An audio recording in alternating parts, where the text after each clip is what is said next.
कल गढ़वाल भवन में स्वर्गीय जो निर्भया है नजफगढ़ की, उनको लेकर के एक महत्वपूर्ण बैठक आहूत की गई थी, जिसमें संदीप शर्मा जो दिल्ली हाई कोर्ट एसोसिएशन के बार एसोसिएशन के सेक्रेटरी हैं और सीनियर एडवोकेट हैं, जिनके नेतृत्व में एक कमेटी गठित की गई, लीगल कमेटी, जो रिव्यू पिटीशन फाइल कर रही है सुप्रीम कोर्ट में आने वाले समय में। उस पर फैसला लिया गया और साथ ही कई महत्वपूर्ण और भी फैसले लिए गए हैं। संदीप शर्मा जी ने बताया कि इसमें सारी तैयारियां हो गई हैं, रिकॉर्ड्स भी हासिल कर लिए गए हैं और वो इस पे पूरी तैयारी के साथ लगे हुए हैं और बहुत ही जल्दी 1-2 हफ्ते में रिव्यू पिटीशन माननीय सुप्रीम कोर्ट में वो इस सिलसिले को लेकर के दाखिल करेंगे। इसके साथ साथ यह भी फैसला लिया गया है जो बहुत महत्वपूर्ण है कि 20 नवंबर को स्वर्गीय जो हमारी बेटी है निर्भया है नजफगढ़ की, जो पौड़ी गढ़वाल की रहने वाली थी, जिनका 9 फरवरी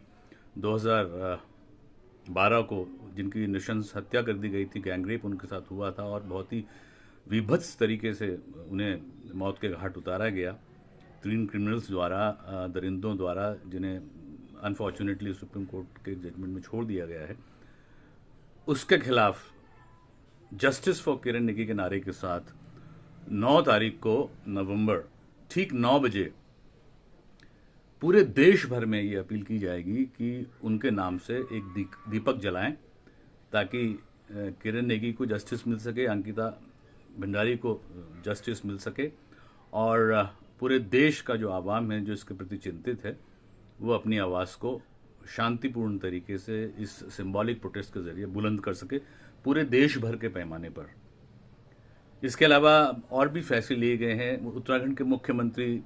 माननीय श्री पुष्कर सिंह धामी ने जिस तरीके से कहा कि वो रिव्यू पिटीशन इसमें फाइल कर रहे हैं, इसके सिलसिले में ये कहा गया है कि अगर रिव्यू पिटीशन वो फाइल करते हैं तो अच्छी बात है, वरना प्रदेश सरकार की तरफ से इस लड़ाई में जो फाइनेंशियल एड्स और जो फाइनेंशियल सपोर्ट की ज़रूरत पड़ेगी वो सरकार उत्तराखंड की वहन करे। साथ साथ स्वर्गीय जो निर्भया है नजफगढ़ की, पौड़ी गढ़वाल की हमारी बेटी, उसके भाई को, गरीब परिवार है, उनकी स्थिति पिछले 10 वर्षों से वो संघर्ष कर रहे हैं इस लड़ाई में। उनके बेटे को जो है 22 वर्ष का है, उसे उत्तराखंड सरकार में रोजगार दिया जाए, एक नौकरी दी जाए, इस पर भी फैसला लिया गया। साथ साथ माननीय मुख्यमंत्री के अलावा माननीय गृह मंत्री जी से दिल्ली पुलिस कमिश्नर साहब से भी अपॉइंटमेंट की दरकार की गई है कि इस पर भविष्य में कोशिश की जाएगी ताकि उनके इंटरवेंशन से इस लड़ाई को और मजबूती से और सशक्त तरीके से लड़ा जाए आगे। इसके अलावा सोशल फ्रंट पर यह फैसला लिया गया है कि हम चूंकि सुप्रीम कोर्ट की बहुत इज्जत करते हैं, रिस्पेक्ट करते हैं, लेकिन चूंकि इस जजमेंट से लोगों के अंदर थोड़ा नाराज़गी है, तो इसके खिलाफ रिव्यू पिटीशन डालेंगे और साथ साथ देश भर के पैमाने पर, दिल्ली स्तर पर, मुंबई स्तर पर और प्रदेशों के स्तर पर, उत्तराखंड के स्तर पर शांतिपूर्ण तरीके से हम अपनी आवाज़ बुलंद करेंगे कैंडल मार्च के ज़रिए, शांतिपूर्ण प्रोटेस्ट के ज़रिए, ताकि आवाम की जनता, उनके परिवार की जनता की आवाज़ बुलंद की जाए। इस बैठक में, इस महत्वपूर्ण बैठक में आनंद नेगी, स्वर्गीय